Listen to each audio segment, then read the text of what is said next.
Hey guys, and welcome to Film Study, where we analyze films in various ways to make you see it in a different concept, and change a part of a scene and figure out how the rest of the story would play out based on a single change in one scene. Alright, quiet on the set. Production. This channel is based on the idea of changing perspectives on films, making a character do the complete opposite and seeing what happens, or putting a character in a completely different world, like today's theory. Putting someone who is deaf in a world where sound is crucial. I wondered how Norman Nordstrom, a retired army vet who lives alone, if he were able to be placed in this strange world, where almost any sound is a death sentence, how would he navigate? In the film Don't Breathe, Norman becomes a targeted man by 3 delinquents who make a living breaking into people's homes. What makes this film interesting is him being blind. You'd think robbing him would be a piece of cake. The 3 soon come to realize that this man has developed skills since becoming blind that benefit him. Given that this man is blind, even though he was an army vet, one might think that the skills he learned are not relevant anymore as he can't see. The list of his strengths include endurance, skilled combat, brute strength, weapon usage, marksmanship, animal commanding, enhanced senses, and apparently gas immunity, as he didn't pass out like expected. However, we see the first signs of these abilities when he finds the lock on the ground and instantly knows what's going on.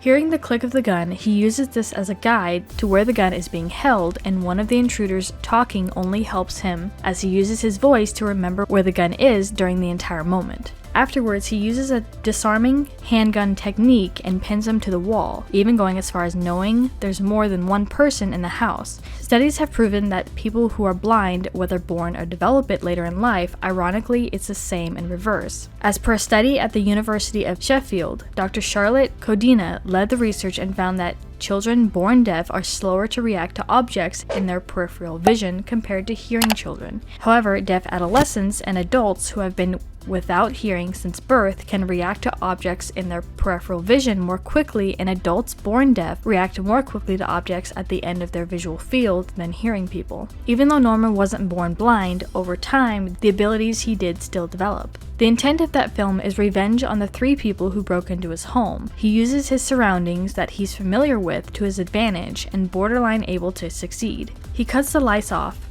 in the basement as he has memorized an outline of the layout of the house. He notices the shoes on the floor, realizing not 1 but 2 more people were in the home. He puts bells around the home for certain situations. As we can see, this guy is not only highly trained but skilled at the same time. Being blind, you adjust to it faster than one might think. You have a better sense of direction. It's even proven that some people can see with sound, making a clicking noise with their mouth and using echolocation to figure out what's surrounding them. As far as the film A Quiet Place, if we were to place Norman in this world, what would happen? At the beginning of A Quiet Place, we see the setting being abandoned. The sand would be a good way that Norman could walk around and not make a sound. Walking barefoot, he would be able to feel the sand and know where he needed to go. One key living situation for him that would benefit is he was seen having a basement. Maybe it wasn't for living usage, but he would know how to navigate in it. As far as supplies, this one would be a bit trickier as he would know how to get there but can't read the labels as to what he would need, and no medication bottles have braille on them. He's an older man, so medication would be more likely for him. How he lives day by day is unclear. We get a glimpse of his living room during the scene of him waking up. There's a piano, a fireplace with what looks to be pictures of his family and daughter,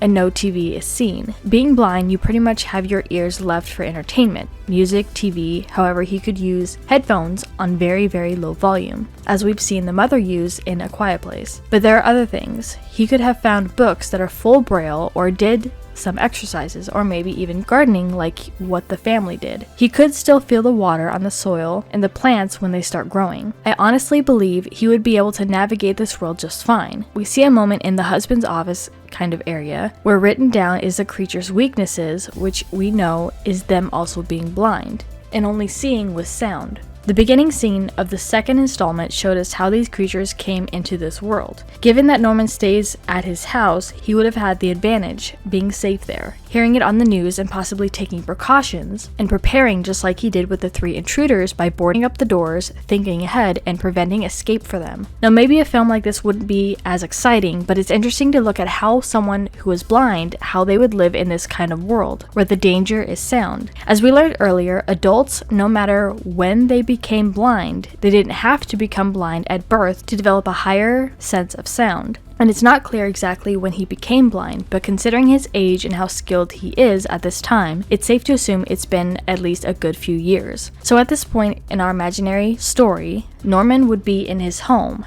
Now the dog would be a tragic story, as we can see almost any animal of any kind, especially dogs, who would rage bark at something like this and sense it, and it would be instant death. It doesn't seem like his dog was an inside dog, so Norman would hear the clicking of the creatures when they are trying to use that clicking sound and figure out their surroundings. Norman has this advantage as well though, and he knows what he has around his house to use for noise, since technically that is a strength for him too. I personally believe that he would be able to navigate around his house enough if one of them were able to enter, running every water source he has for distraction since they don't really react to any source of water, and using mattresses to subdue around, pillows, blankets, and everything of the sort. And when he decides to leave his home, he could bring multiple timers with him and thrown them when they go off as detour. There's also various ways that he wouldn't survive, like accidentally knocking something over and revealing exactly where he is. But for the sake of creating a story like this, it's more fun to figure out the best way for his survival. But what do you guys think of this theory? My intent was just to choose some random character, make them blind, toss them in, and see the results. But then I thought about this other storyline in Don't Breathe. But how do you think this would play out if Norman was placed in this kind of world? Let me know your thoughts in the comments down below.